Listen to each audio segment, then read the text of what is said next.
Ooh. An error occurred on Twitter. Are you seeing that? Don't worry Sean? about it. Okay. It happens all the time.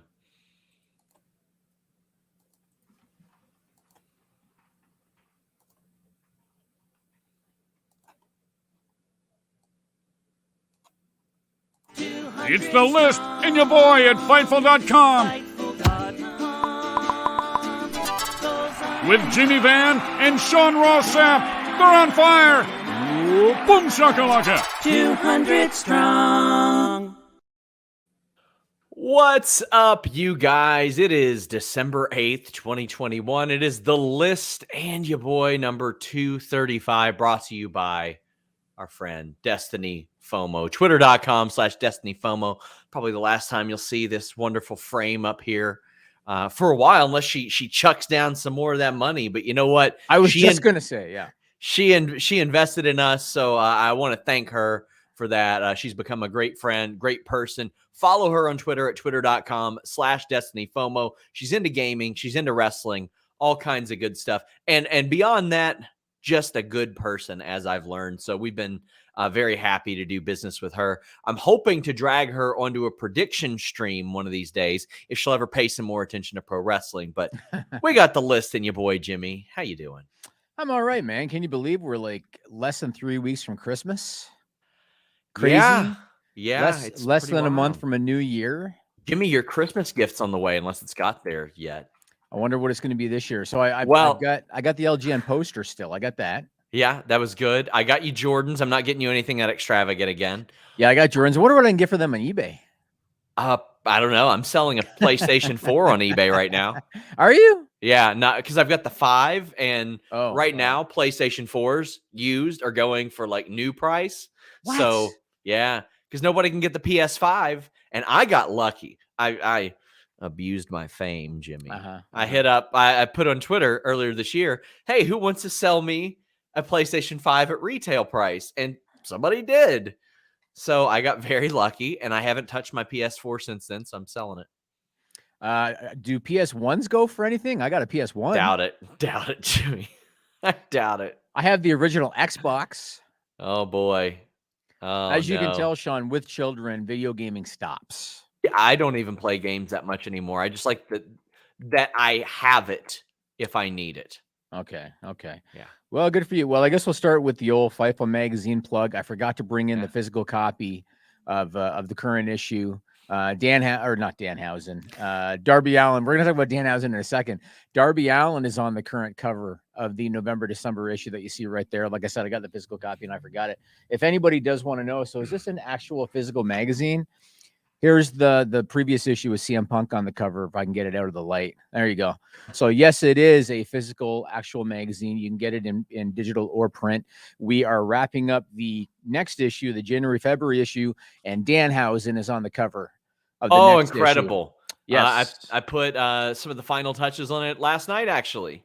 Awesome. Yep. Danhausen's going to be on the cover. He had a hell of a 2021. He's got an awesome story. Sean knows that I am really big on hustle and work ethic, and that's why I always put over Denise Salcedo for deserving everything she gets. Danhausen is the same, and I have a lot of respect for everything that he's been able to accomplish, and Matt Cardona is the same, and I have a lot of respect for Matt Cardona, who's also going to be featured in the January-February edition of Fightful Magazine. So it's going to be out in 3 weeks, and it's good stuff. There's a lot of good stuff in it. We have a story about the style of a deathmatch wrestling. Like I said, we got the feature on Cardona. We got a feature on Piper Niven, Dewdrop. Minoru Suzuki as well. Lily did one there. Minoru Suzuki, yep. So lots of good stuff in the next issue of Fightful Magazine. So FightfulMag.com. You can get it in print or digital. And I'm going to have a surprise for Fightful Select subscribers that I'll probably talk about in the next couple weeks related to Fightful Magazine. Very excited for that. Of course, guys, if you're here, leave a thumbs up on this video. I cannot stress to you how important that is for YouTube's algorithm, or at least what very little I know about YouTube's algorithm. Subscribe. That stuff helps. In fact, I'm going to turn subscriber only mode on right now for our chat. But you can also get your question or statement read on the air, and there's a couple different ways to do that. The way that we prefer is if you go to humperchats.com or humperchat.com, plural, singular, doesn't matter. We got them both. If you've got a PayPal, you can leave your question or statement there. And the benefit of Humper Chats, there's a couple. Fightful gets to keep a bigger cut, give raises to our staff, all that good stuff. But also, you can leave them before or after shows. So if it's like 10 a.m. before a show and you say, oh, I want to ask Sean and Jimmy this. I want to ask Joe and Jeremy this. Don't know why you do that. But you head over to humperchats.com. You leave it there. We see it. We ask your question. And you can also donate on YouTube via Super Chats. And there is already a few of them. Dante says, for the Twitter Defense Fund, shout out to Denise for ruining wrestling journalism. We've exhausted that, but thank you very much. And Denise is wonderful, and I love her, but I don't really want to expand or I'm going to say one thing. I'm going to say one thing. All I'm going to say is jealousy is a hell of a thing. Oh, Jimmy. Yep. That's all I'm going to say. Jimmy. Jealousy is a hell of a thing, Camilo. Deal with that bullshit for hours. Van Twinblade says WWE would be better planting Von Wagner in a field and hoping he sprouts because he's so damn green. You know what? I think Zion Quinn's really green too. At least he's back in NXT, because when he was on the main roster television, I thought, uh-oh. Yeah, it was going to be bad. It was going to be bad. Yeah. And Dr. Six Fingers Esquire says the reason Mai Segura is only valeting Emmy and not wrestling herself. Glad to see Joshi's back, but the booking feels lacking with hodgepodge 8-person matches. Well, you're going to have a lot of those Road to style matches with the women anyway as they go through this TBS tournament. I don't know why May isn't wrestling, but I will ask. I'm actually going to make a note of that right now. So thank you for that. We've got KE775 saying, are WWE people in WWE concerned about the perception of losing Adam Cole and Bryan Danielson to AEW with Kyle O'Reilly, KO, and Gargano to follow? Let's jump into that, Jimmy. Let's jump into the big topic right now. Johnny Gargano, Kyle O'Reilly giving their farewells. I just want to say this. I thought WWE did it well. Now, do I have to agree with it being Grayson Waller? No. But I thought it was very, very classy of them, legitimately not knowing what Johnny Gargano or Kyle are going to do at this point by the looks of it, giving them send-offs, having little things like Tommaso Ciampa saying, this is your night, Johnny, allowing the emotional farewell on screen, off screen, and then they do the right thing, and you have Von Wagner and Grayson Waller take them out. Like that, if there's one time-honored tradition that I think should be pretty well respected within wrestling, it's if you're leaving, you put over the next person. Right. And Johnny Gargano all year long has been putting over the next person, Jimmy. I'm not just talking about Grayson Waller. I'm talking about Austin Theory. I'm talking about Indy Hartwell. I'm talking about The Way. Like, he has spent this entire year knowing that his contract was going to be up, getting an entire crew of people ready for next. And I find that I have a great amount of respect for that and for how WWE handled it, honestly. I agree on the farewell, and Gargano especially deserved it. And to me, it's definitely indicative of what Shawn Michaels has been saying in interviews, as far as Hunter is still the guy in charge of NXT. This, according to Shawn Michaels, Hunter is still the guy in charge of NXT. Vince and Bruce gave them a little bit of direction in terms of general, an overview, but he said Hunter is still the guy. Yeah. Guaranteed, if Vince McMahon was in charge of NXT, Johnny Gargano is not getting a farewell like that, because I don't think that Vince McMahon has the same appreciation, because he hasn't been in the trenches with them the way that Triple H has. We saw it a little bit. Sorry to cut you off. We saw it a little bit with Moxley Ambrose with the Shield final chapter, but that was a little bit different because it was preceded by a couple months of really bad booking when they knew that he wasn't coming back. Yeah, and I also feel like, I don't think Vince went of his way to say, hey, go out there and have fun. And Roman, if anything, he probably did it for Roman, if we're being honest. And so I don't look at it the same. Gargano is one of these guys I look at, and Gargano did so much for NXT and deserves a ton of credit. But NXT did a lot for Gargano as well, because I don't think Vince McMahon ever would have given him a chance. And so he had the NXT brand in order to kind of hone his craft and to make a name for himself. I feel the same way about Ciampa. I don't think Ciampa would have had a chance on the main roster either. I also don't think Kyle O'Reilly would have had a shot on the main roster. Oh, buddy, let me tell you about an interesting conversation I had with somebody on Select. They were like, well, it's BS if Kyle goes out beating up Von Wagner. And I was like, why? And he goes, nobody could possibly believe Kyle O'Reilly would beat up Von Wagner. And I was like, Von Wagner, Kyle O'Reilly is a lot closer to Francis Ngannou than Von Wagner is. Kyle O'Reilly's been training MMA for a decade. Like, Right. I don't care if he's 6 feet tall and 200 pounds. Football player, person who trained MMA for a decade. There are levels to this. I think that this generation of wrestlers, including some of them that you mentioned, I'm so thankful that they were there, because for a lot of people, they see how athletes move now and they perform and they all that. They're more likely to look like Anderson Silva than Brock Lesnar, to be quite honest with you. That's just the way most athletes are built. Some of them, like Brock Lesnar, are such rare, special exceptions. And when I think of Bryan Danielson, he was the first one to me that really kind of forced Vince McMahon to change his perception. And I know Shawn Michaels came even before him in terms of a smaller guy. But for me, Bryan Danielson was the one that really changed the perception. I thought he forced the change. The crowd hijacked the show and forced the change. And for sure that the style has definitely changed. Bryan is a guy I love to watch because he uses a style of offense that would work no matter the size of the opponent. That's what I love about Bryan Danielson. You know, the running drop kick in the corner? Yeah. I love it. It's a good move. That's one of my favorite moves that he does. And the submission holds. He does stuff that would work on a bigger guy. That's why I love Bryan Danielson, and I can get into Bryan Danielson. And modern wrestling, it has changed. And I've talked before on the show, guys like Orange Cassidy, hard for me to get into the character, you know, sometimes with a guy like Orange Cassidy, but in terms of the physicality, to me, it's not hard at all to suspend disbelief and watch a guy like Bryan Danielson versus a guy like Brock Lesnar because of his skill set. I think because I've watched MMA for so long and I've seen the way that athletes are built and how they look and how they move. And I've also seen countless smaller, more athletic guys beat the crap out of bigger dudes in a lot of those freak show fights. Sure. Like, it's not as much of a leap for me, but people keep asking me about the situations where everybody's going to sign. The people I were talking to in WWE this past week thought best case scenario for them was Kyle leaves, Kevin stays, and Johnny takes time off. They said that was their internal best case scenario. Right. The likeliest scenario, I think they lose 2 out of 3. I think that Johnny and Kyle leave. I think Kevin might stay. Like, I feel like I'm closer to understanding a guy like Kevin Owens' motivations because he has made his motivations abundantly clear for like 5 years. It's his family. He's taking care of his family. He loves his family.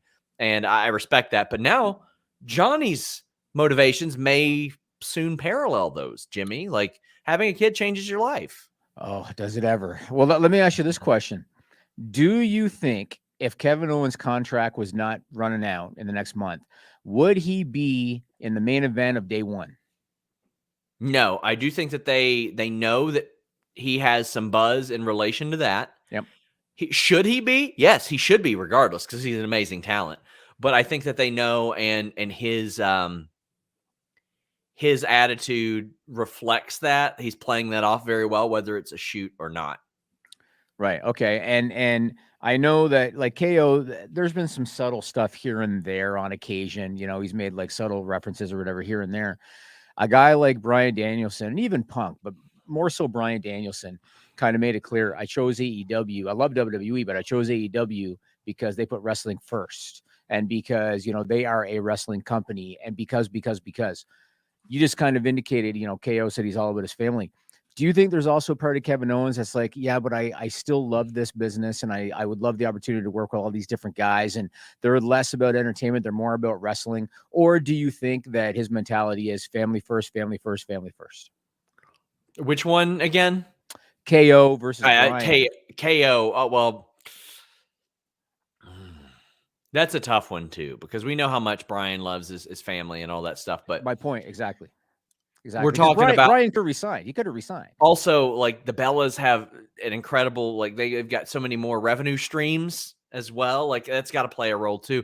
I always say I can't understand the motivations of millionaires, and understanding the motivations of a Daniel Bryan is so much different as well. We've got a lot of people asking about this. JD Starlord says, thoughts on Corey Graves trending in the U.S. on Twitter over accusations of misogyny on commentary. CM says, seems like Corey Graves needs some help keeping his foot out of his mouth once again.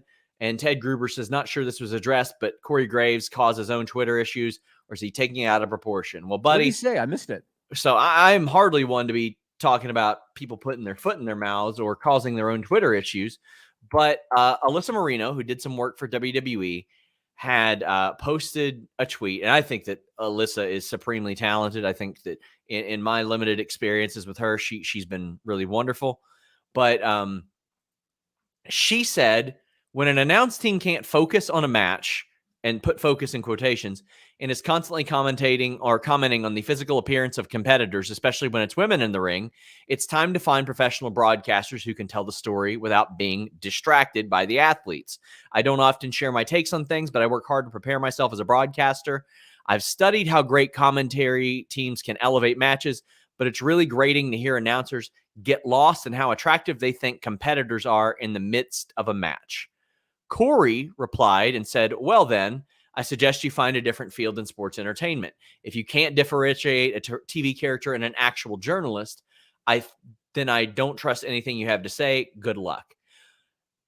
Now, he expanded on this, and I feel like I should add that for context as well without really driving this into the ground, but I do think that is important to apply. But he says, responding to criticism about how I speak on TV about a character portrayed by my actual fiance trumps any of your woke bullshit, but you do you. You're welcome for the virtue signal or the virtue signal boost. So I understand I understand both sides. Yeah, I understand both sides. Like, it shouldn't overwhelm the match. There are performers in there. There are athletes in there. It relates to a lot of the things that I was arguing about ad nauseum on Twitter this weekend. Wrestling isn't like anything else. Wrestling media isn't like anything else. Wrestling characters aren't like anything else. You can try to compare it to acting and baseball and all this other bullshit that you want, but Mickie James, when she is on screen, she plays Mickie James. Mm-hmm. And if she goes and she punches somebody in the face and then she goes to the supermarket later, she's still Mickie James. Agreed. Like, it is so wild. Agreed. Corey Graves is playing a character, so you could draw parallels to acting.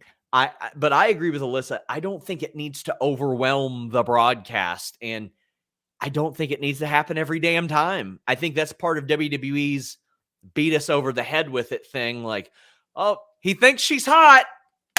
Let's remind every week. And to me, I thought like Taz saying, let the pigeons loose once a week was a much better way to not beat you over the head with it, but reference it. I agree with Alyssa. I see her point. And I definitely think it does not need to overwhelm the broadcast to the point to where that's all that's talked about. So I think that Graves could have handled his response better. Sure. Couldn't we all? And yeah, this is a big thing with Corey Graves too. And you know, we used to talk on this podcast when he would get in trouble sometimes, you know, for things he says on social media. And we would talk about how he had seemingly gotten too big for his britches. Like he got some notoriety as a WWE commentator, and all of a sudden he felt like he had the right kind of be an asshole the way that he responded to people. He should handle things a little bit better. I will say this as a viewer watching television, I don't find it overwhelming as a viewer. And the other thing that I actually like about it is I find WWE doesn't do enough to cater to the smart fan, even though most who watch the show are a smart fan. Most who watch the show know what's going on. WWE doesn't do enough to cater to them. And so whenever you see something like Edge referencing the MJF promo, I liked it because they don't do enough of it. It's like they insult the intelligence of their fan. Their fan knows. Everybody knows Corey Graves is engaged to Carmella. Mm-hmm. And because it's Vince McMahon, he's not going to let them say it on TV, and that's okay. But as a viewer, I find it funny when Corey puts over Carmella knowing that they're engaged. So I kind of find it funny. I can understand if somebody else thinks it's overwhelming and okay, yeah, you're downplaying the athleticism because you're looking at the aesthetic.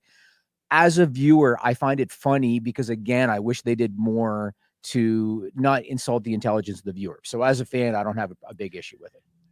Hannah says they weren't even talking about Corey either. It was about indie wrestling commentators, and he hopped in and made it about him. There you go. And that's what he dog does. will bark. Yeah. Yes. And it was very easy to misconstrue that as meaning him. Right. Right. Right. It was one of those things where, well, he caught a stray, but he jumped in front of that stray bullet. It was going to whiz right past him, but he jumped in front of it. Something I'm far too familiar with. Eric says SRS needs an 8-figure paycheck. I agree.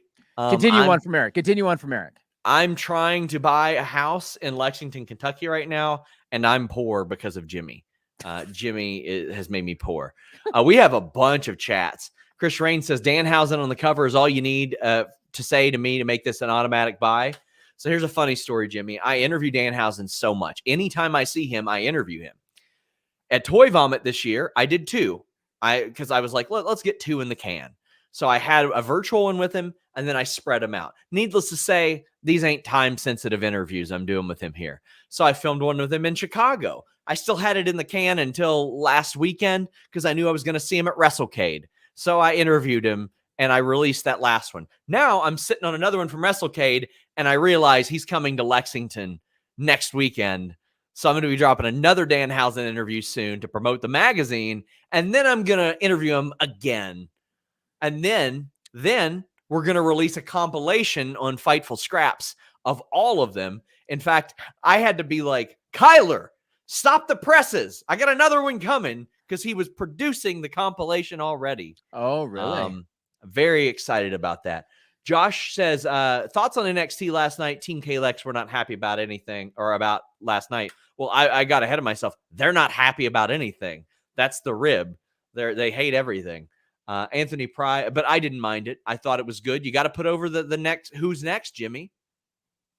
Yeah, I mean, they have been. I mean, that was the whole point of War Games. They have been. So that's the direction they're going. Collins on the Rock says, in contrast, Renee on commentary made remarks about Mox, but her comments were never distracting, overwhelming, and off-putting. I agree with that. And also Beth Phoenix, when she would make little comments like sexual references about Breezango, but it was the way that it was pulled off was so funny. Different personality types too. Yeah. Corey's more like Jerry Lawler, sort of. Yeah. Eric says, is there any talk about Danhausen AEW? Not yet. He's still under contract, so they can't really talk about that. I want to tell you one funny Danhausen thing. So when we had the idea to write the article about him in the magazine, I think it was Lily that might have suggested this, or maybe it was me. I don't know. One of us suggested, how about Danhausen write the article about himself? That was me. I suggested it was my idea. Was it? Yes. Whoever it was said, how about he writes the article about himself? So I reached out to him, and because I have a bit of a soft spot for him because he chose to move to this great country of mine. So I reached out to him and said, hey, so we're going to do this, and how about you write about who's Danhausen, why is he everywhere? Because that's the working title. He had just got injured. Yeah. And so he's been going through some pretty intense rehab. And so he was like, to be honest with you, I'm pretty damn exhausted. Yeah. And so I said, that's cool. We'll just get somebody to write it. But that was the original idea. We should have got The Rock to write it. Get The Rock to write it. Did you ever think about having The Rock write it? Send him a tweet, Sean.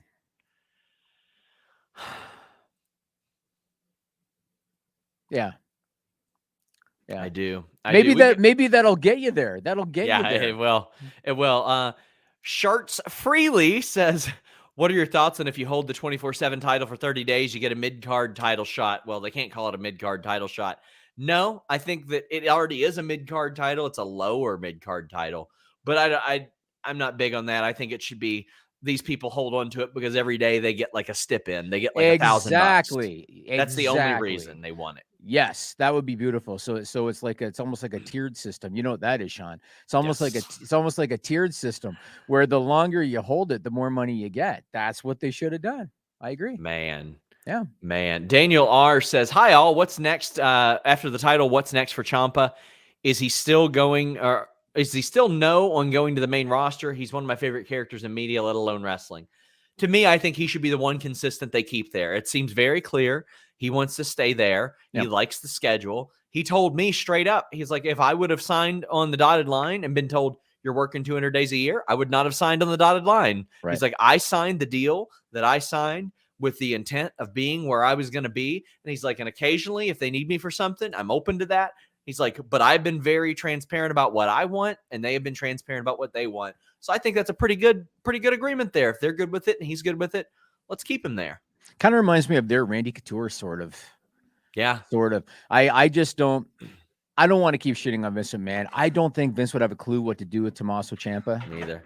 And if you ever want to see like a beautiful story, it is Tommaso Ciampa in ROH and the stuff with Nigel McGuinness where Ciampa was getting in trouble for attacking officials. And the story became, if you do this one more time, you're fired. You lose your livelihood. And that's the only thing that snapped him out of the bad behavior he had, to the point to where it would cost him matches.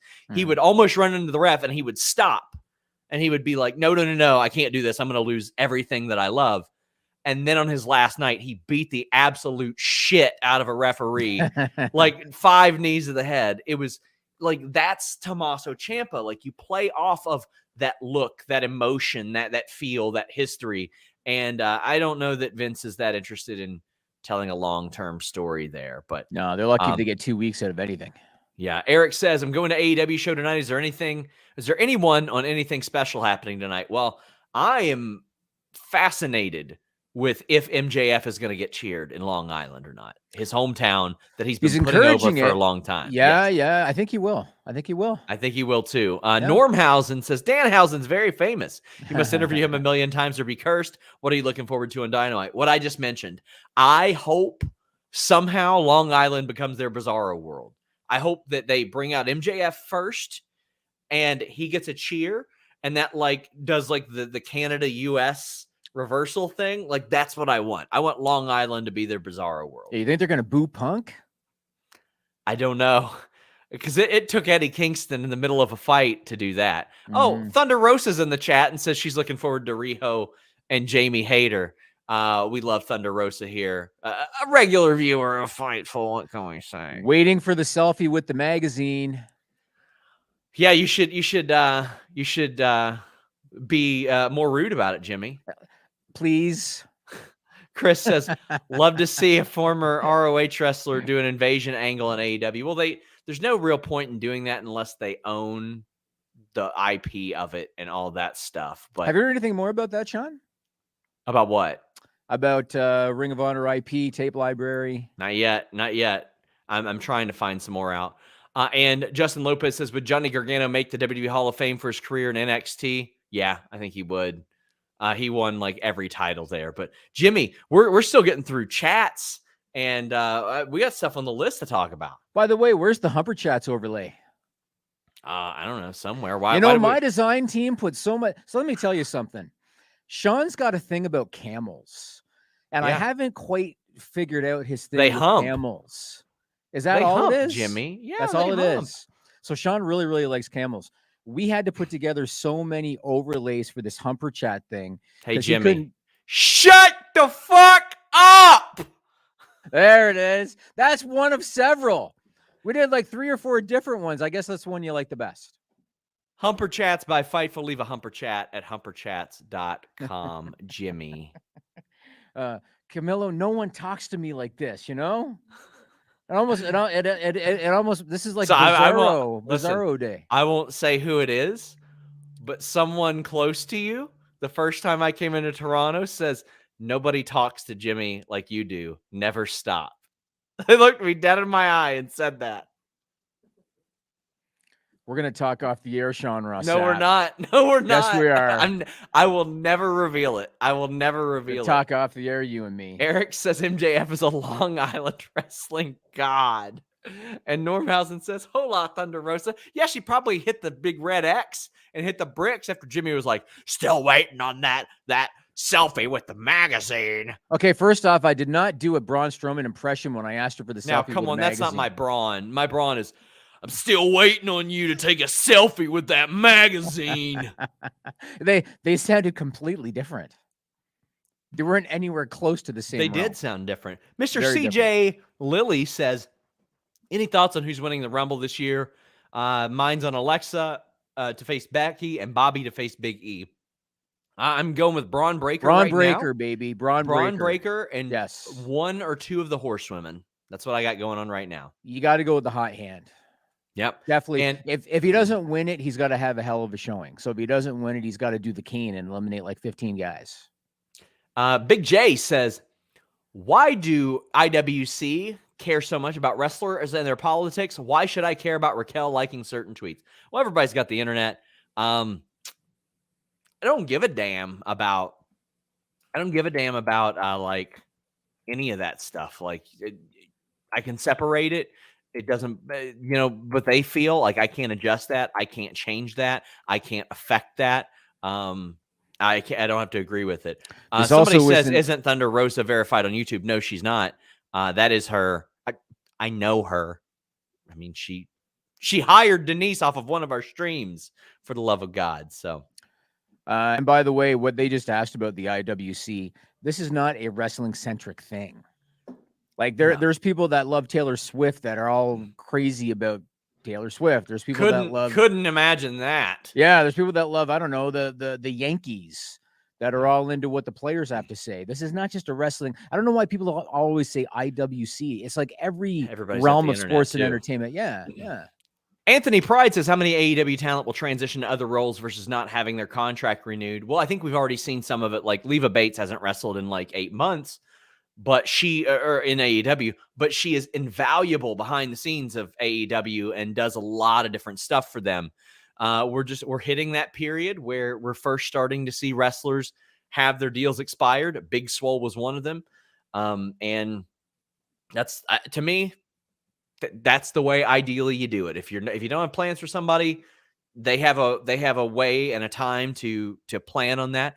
I don't think we've ever cut somebody early from a deal. We actually let somebody out early from a deal because I just think that's the right way to do, but a right way to do things. But yeah, it's irresponsible to think that Tony Khan is going to retain the services of everybody, meaning when their contract runs out, they don't want to wrestle anymore, so I'm going to find a job for them backstage. It's unrealistic to think that that's going to happen. I saw some people on social media that were critical of Big Swole leaving, saying, "Oh, I thought that in AEW you're there for life." That's the dumbest shit I've ever heard. It's just so unrealistic. It's so unrealistic. And that particular Twitter account is one of the dumbest in existence. So yeah, it's a business. They sign for 3 years, whatever it is. They stay for 3 years. It's a business. I do agree with you that, it's nice that they honor the contracts. The whole 90-day clause thing in WWE. I think Tony Khan said you don't sign with WWE. You have a temporary agreement. They've kind of proven that to be the case, Air Paris told me that Jim Cornette told him the same thing. He's like, You have a 90-day contract with WWE. Right. So that's what you do. Chris Rain says he's looking forward to seeing Thunder Rosa Sunday at Warrior Wrestling.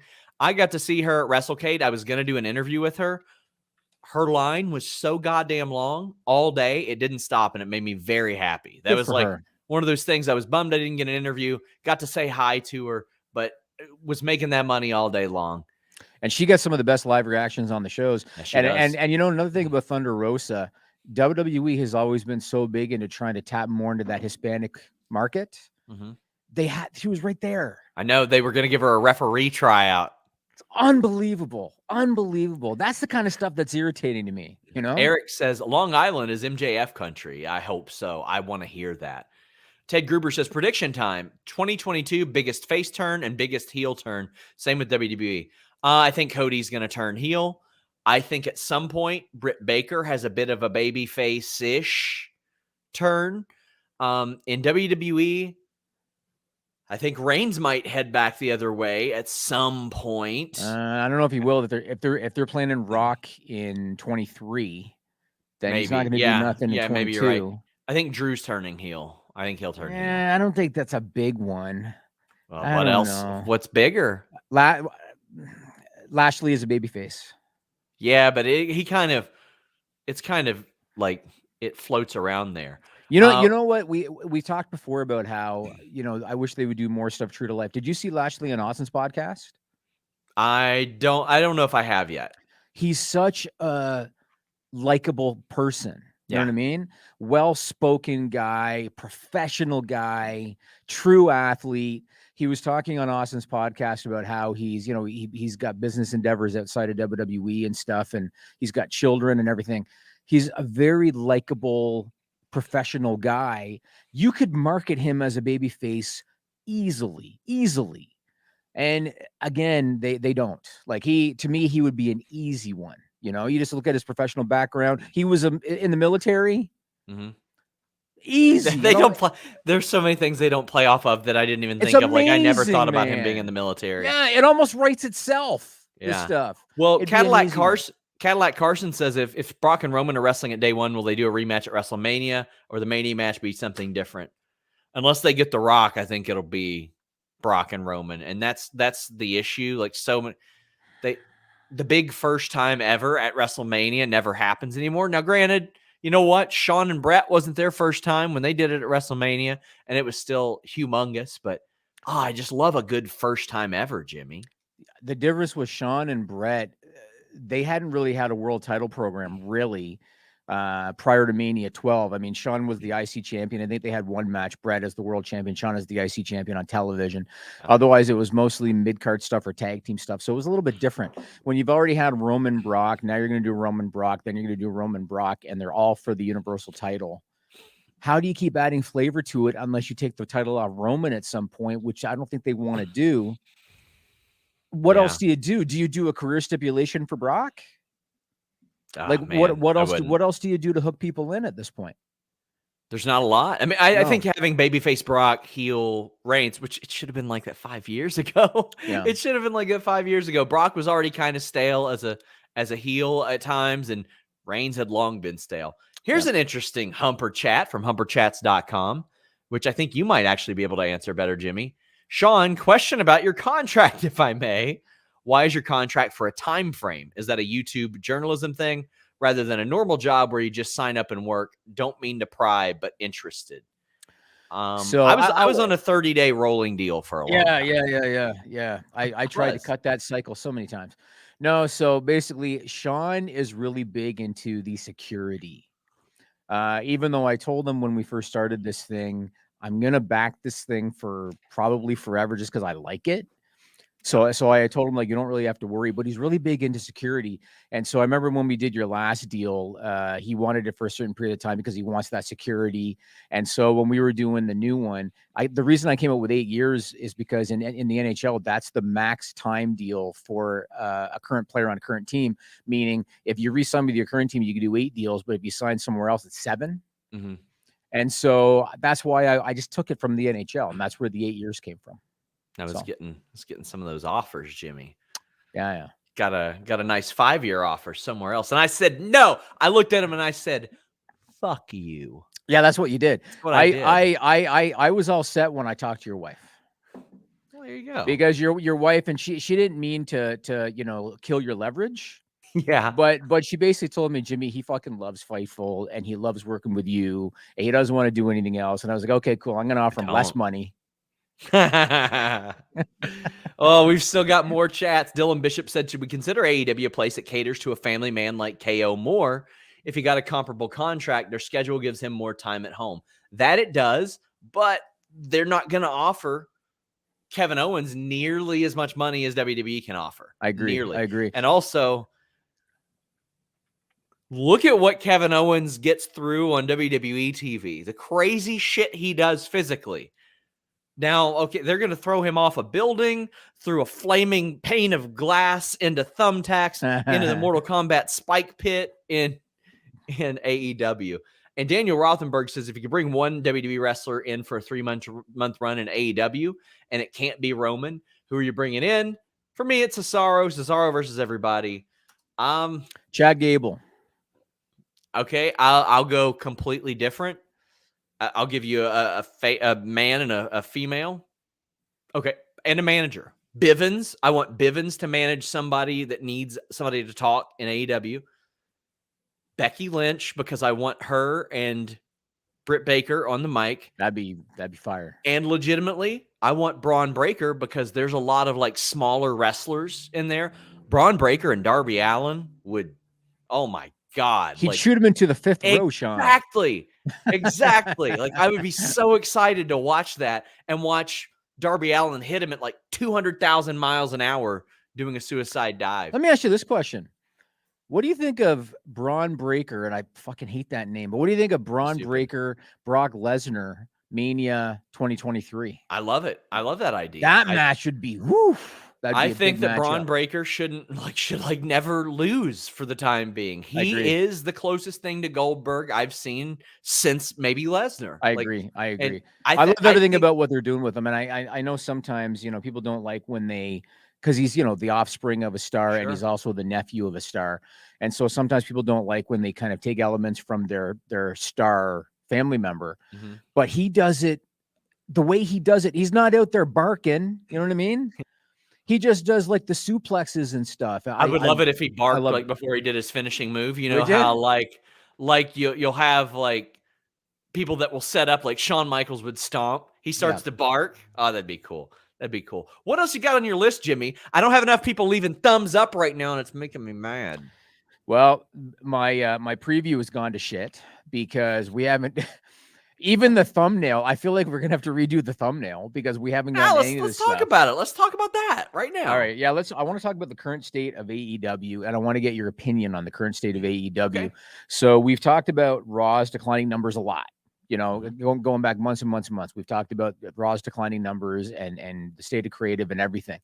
I want to talk about AEW because they've had some big months. If you look at the last several months, so CM Punk's debut and Bryan Danielson's debut and Full Gear was pretty well received. But at the same time, their television numbers have been on the decline.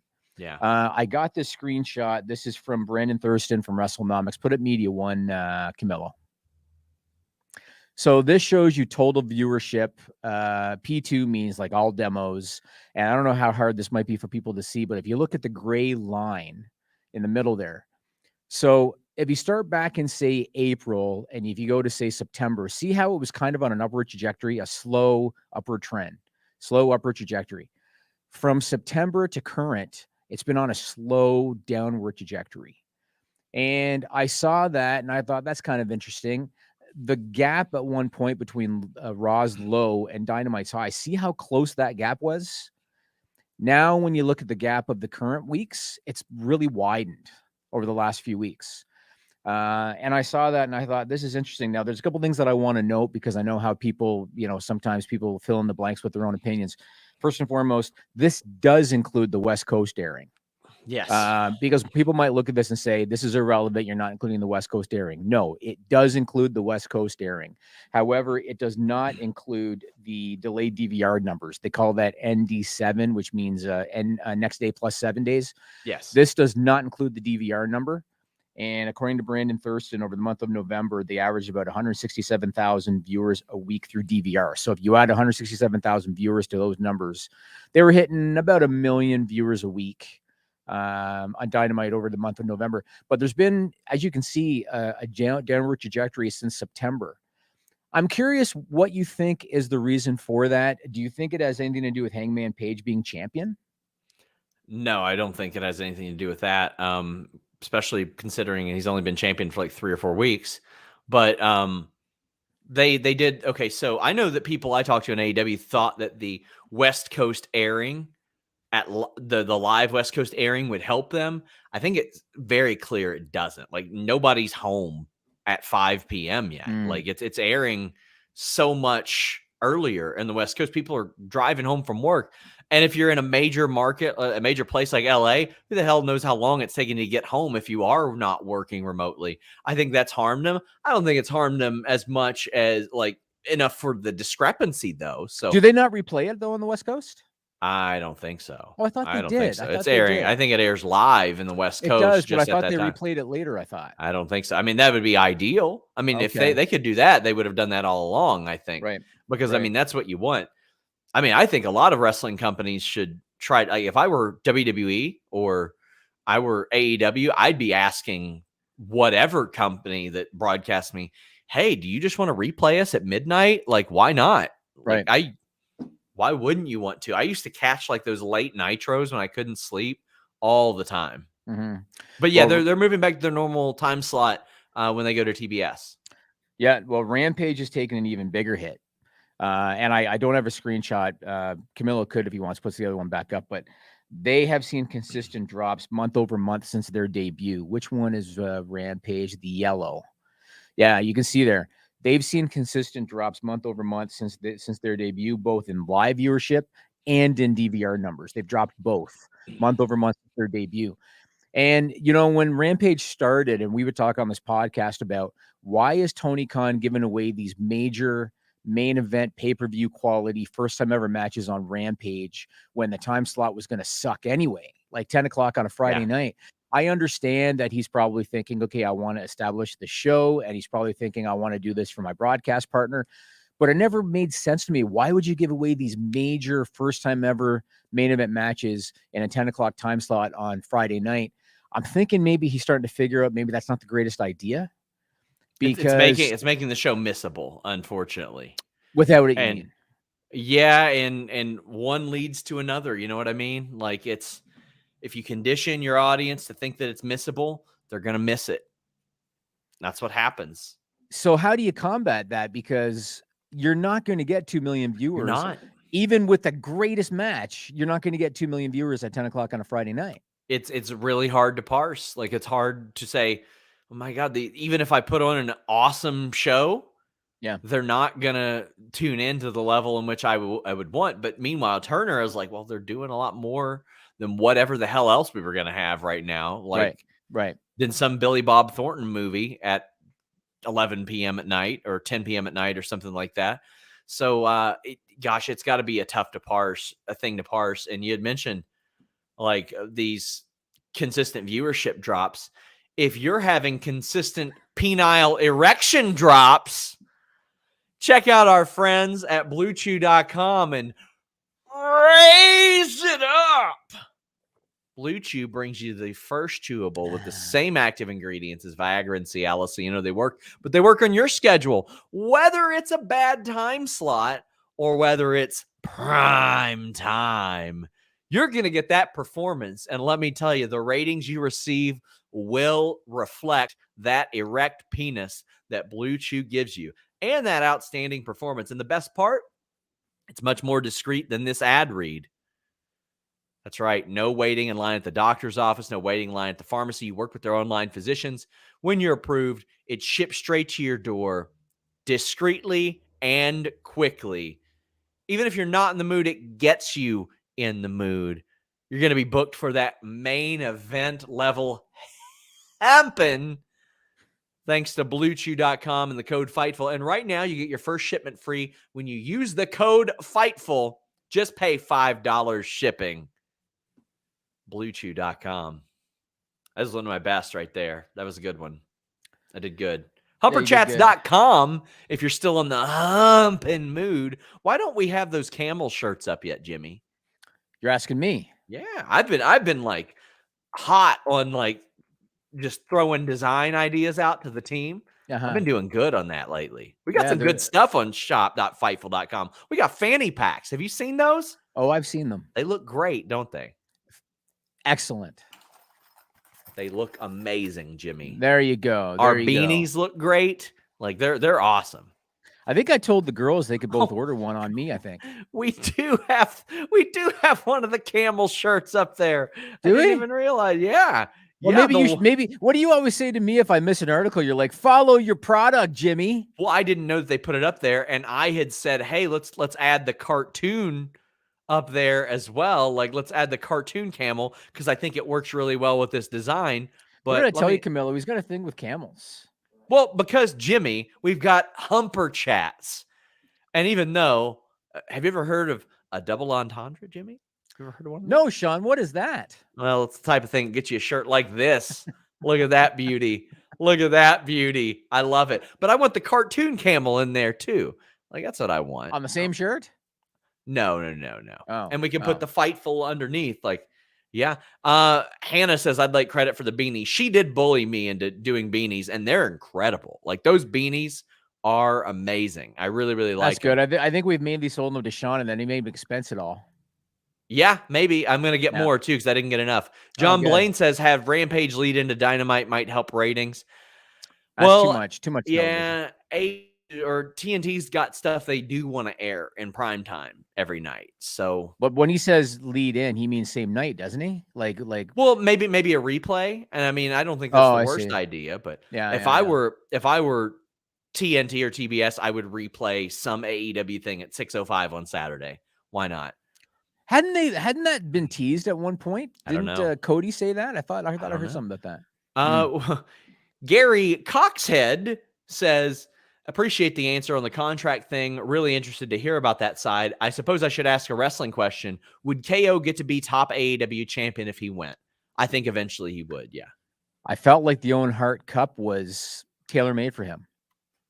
And I think everybody thought of Kevin Owens when Tony Khan made that announcement. Yeah, I just think at this point, let me see how old he is. He's 37.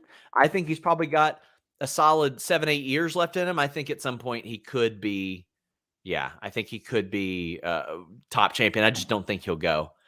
Andrew says, what do you think the plan is with Roman? They haven't built anyone up to beat him, and those built up a little get beat by him. Are they going to have him beat everyone on the roster just to lose to a part-timer?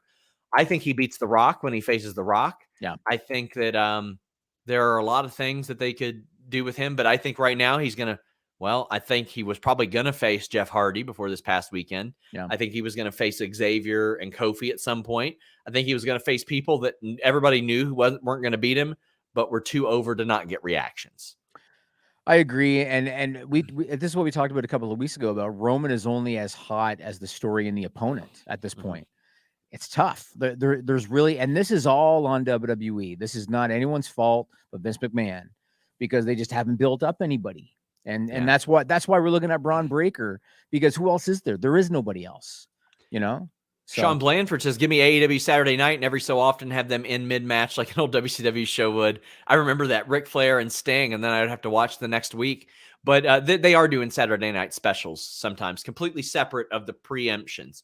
And John says, have Rampage be at 7, 8 on Wednesday nights. I think 7 and 8 on a Friday would be just fine. I think 7 to 8 on a Friday would add a couple 100,000 people to it at the very least. Yeah, and I think that they were thinking 10 o'clock to get the SmackDown spillover, right? That was probably the mentality at the time. But I mean, then when you do move to 7, 8 on a Friday or something else, you do run into, okay, is it going to air live in the West Coast? Is it going to air at that time on the West Coast? There's just, there's an awful lot to consider there. I don't envy the position of all this and trying to find the right thing. We've got Brent Lockman saying, afternoon, gentlemen. Hope your week was great. Fact that I have to nap before Rampage seems sad, but the time slot is Would moving to go against SmackDown be suicidal? Seems audience don't overlap that much. I think that going up against the most viewed wrestling show in the world would probably be a rough call. I don't think that'd be a good business call. It's not something, I don't think it's something Tony Khan would want to do. Yeah. I don't think. And he can hang his hat on the whole, we beat SmackDown on FS1. It wasn't apples to apples. And also, he's not the one that usually makes these calls to go head to head. Like, there are some rare instances, like when they did a house show WrestleMania weekend, but that was about it. Mm-hmm. Yep. I was going to mention this at the top of the show. I want to give a shout out to Jim Duggan, Hacksaw Jim Duggan. Yes. He just announced good news. He is once again cancer free. He beat prostate cancer, his second infliction, and beat it again. So good for him. Solid guy, Jim Duggan. I think the world of him. I used to work with him many, many years ago in the Independents. So good for him. And I was going to ask you, did you hear about Marco Stunt? Yeah, getting a call back on The Voice. Isn't that something? I'm not surprised. He is a very talented musician. Good very for talented. him. Good for him. I had seen like some of his stuff. Like I had seen a clip on Jericho's Cruise, and I seen a couple things here and there, but I didn't know that he was quite that serious about it. Yeah. And I read that he did the audition and he just got a call back. So good for Marco Stunt. Oh, I can't wait for them to I will watch that episode because I can't wait for them to show like him going up there and then like clipping in the AEW stuff on 100%. top of it. They got to do that because that is an easy story to tell. Yep, definitely, because he doesn't look like a wrestler. Yeah. And so they're absolutely, and then they're going to show him this little guy going in there doing Hurricane Ranas and stuff. They're definitely going to tell that story. And so good for him. I mean, who knows how far he'll go in the competition, but he's definitely going to get television time for sure. Yeah. So that's good. So I wanted to mention this. So we're 3 weeks away from Christmas, like I said at the start of the show, but wrestling, there's still a lot to talk about in terms of wrestling. Yeah. Like next week, we've got Winter is Coming, December 15th from Garland, Texas. Bryan Danielson's getting his shot at the AEW title. You think Hangman retains? I'm torn. I'm really, really torn, man. Bryan Danielson is white hot right now. That is I saw somebody say that like one of the worst things WWE did was make him an underdog. I don't know if it was one of the worst things, but I'm sure loving him is not an underdog right now. I'm loving him as a guy that beats the shit out of people. He's the bully right now. He wrestles 60 pounds heavier than what he is, and I love it. It's good when you have a title match where you're not sure who's going to win. That's how it should always be. And Hangman, this will be his first defense. Yeah. So, and I could see a situation where he does not retain the title his first time. First time out. That's interesting. And then you've got the day one pay-per-view, or as Miz called it, January 1 on January 1st from Atlanta. I guess GA. He wasn't wrong, was he? Well, I guess not. No. January 1st from Atlanta, GA. There's nothing there that I look at that makes me think I definitely need to see that. You know, Roman and Brock, I'm sure it'll be a fun match. I think Roman's going to retain again. For Kevin Owens, the only thing that really interests me in the WWE title match is that his swan song, because his contract's up next month, I believe. And that's, you know, the January event. End of the month, though. Okay. But is there any other pay-per-view that month? When's the Rumble? End of the month. Is it the end of the month? Yeah, he's able to do the Rumble. Yeah. Okay. I guess we'll see what happens. Now, since we're almost at the end of the year, wrestlers of 2021, who would you have on your list? Wrestlers of 2021, just off the top of your head. Oh man. Gosh, somebody will yell at me no matter what I say. Okay. I'll say a few. So you got to have Britt Baker in there. Yeah. Got to have Big E. This has been the coming up party. Yeah. Got to have Big E. Got to have Kenny Omega. He opened the Forbidden Door this year. Got to have Kenny Omega. I would definitely put Matt Cardona in there for what he's done on the Independence this year. I would put Danhausen in there. I would put Minoru Suzuki in there. Those are probably the main guys. You can say Roman, but Roman was hot, I think, coming into the year. But you could say Roman. He had a hell of a year again. Lashley had a really good year. Yeah, I think that he's a good one. He helped hold that thing together. Shingo Takagi, as somebody points out, I think he had a really great year. Maybe Matt Riddle. He was up there. Riddle had a very strong year as well, especially in the ring. Yeah. You could put Hugh Janus in there. Says AEW are coming off one of the biggest moments in modern history in the Punk debut and 2 epic pay-per-views, and that ended the biggest story since they started. Feels like they're in a now what phase. And I got to say, when Bryan Danielson versus Hangman Page is your now what phase, that's a pretty good now what phase to have, all things considered. Sure. I mean, it is interesting because you don't know who's going to win. Okay, here's another story for you off the top, or another question off the top of your head. Top stories in pro wrestling in 2021. Real life stories. I mean, not to toot my own horn, but CM Punk returning seems like a pretty big one. That was a big one. Bryan Danielson leaving WWE, joining AEW. Adam Cole leaving WWE, joining AEW. Paul White. What is it? Paul White. Well, comparatively speaking. No, but I'm just saying these were mainstays. Paul White, Mark Henry, Christian, these were mainstays. But relatively speaking, Punk was definitely the biggest, no question. I don't think it got the traction, but AJ Lee being back in wrestling in any capacity, I think is a very interesting story. I think for sure you got to talk about the closure of Ring of Honor. Yeah, Ring of Honor. That's massive. Got to be. WWE releases. Matt Cardona doing what? Matt Cardona reinventing himself. Yes. Yeah, and of course WWE releases, unfortunately, is a big one. And the Forbidden Door. I was about to say that. Yeah, Forbidden Door. Yep. Bray Wyatt being released. Daphne's passing.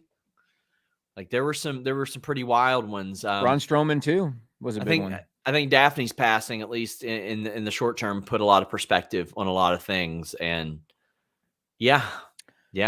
Okay, before we wrap up, there's one more thing I want to talk about on this podcast. But before we wrap up, go to FightfulSelect.com. We're going to do The List Goes On. We're going to talk about Cody Rhodes. We're going to talk about Jeff Hardy, Austin Theory, White Castle, maybe Xavier Woods. So we're going to talk about that on The List Goes On. One more thing I want to talk about, and that's WWE's NIL program.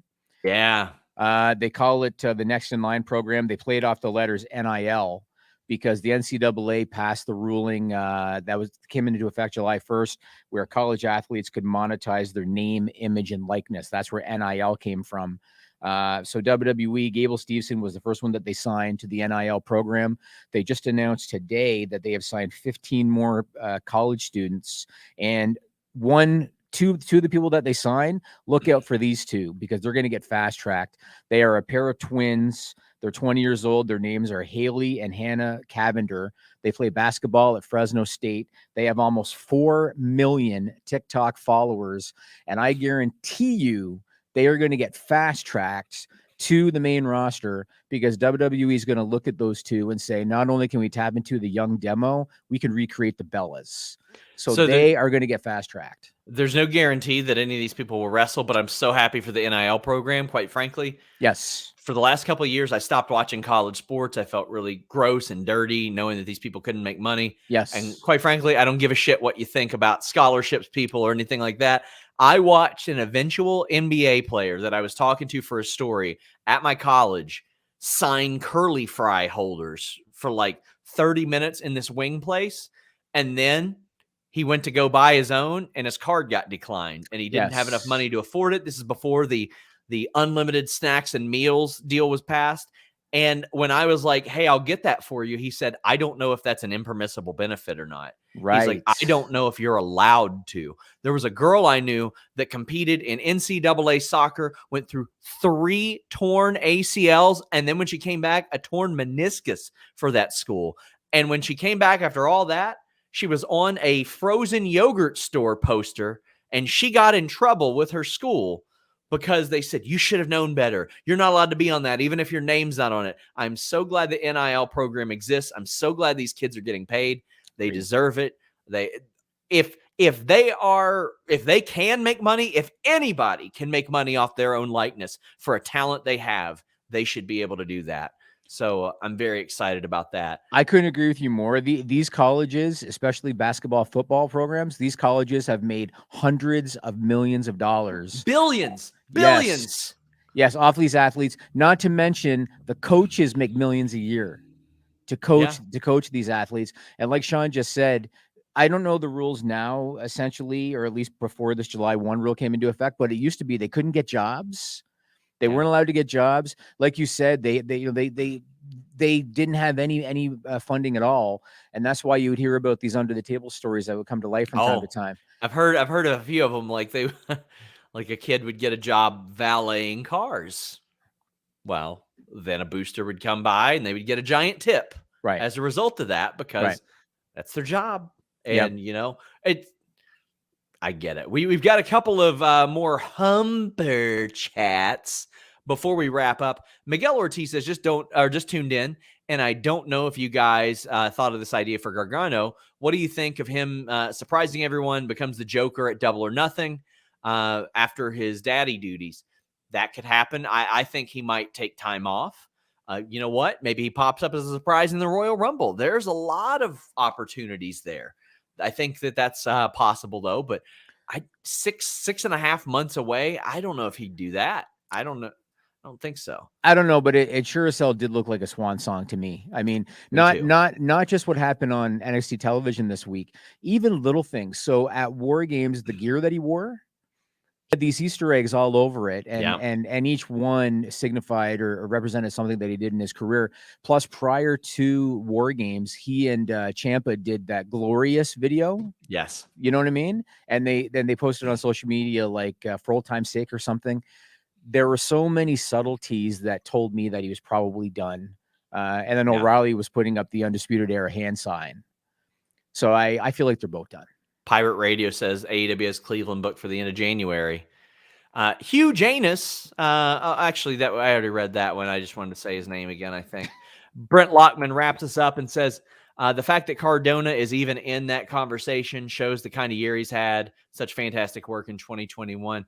There you go. And I've got an interview coming up with him soon in person. Literally no news came out of it because he was healing me the whole time. But there you go, guys. We are headed over to Fightful Select. Actually, we got one more super chat. We got 2 more that came in, I think. No, never mind. That was from another time. I got so excited. I saw a big super chat. You did get really excited. I was like, yeah, $25 super chat. Yeah. No, it was from last month. We're out, guys. Check out all of our interviews. We got a bunch of them. Deonna Purrazzo this week. I got an exclusive Bobby Cruz interview going up on Fightful Select this week. It won't be on out anywhere publicly. So it'll be there. If you like women's wrestling, you want to read and watch this interview because it takes you inside the development of the AEW or the ROH women division over the past year. Check it out. Had Jonah, the former Bronson Reed, yesterday. Interviews aplenty. We're out.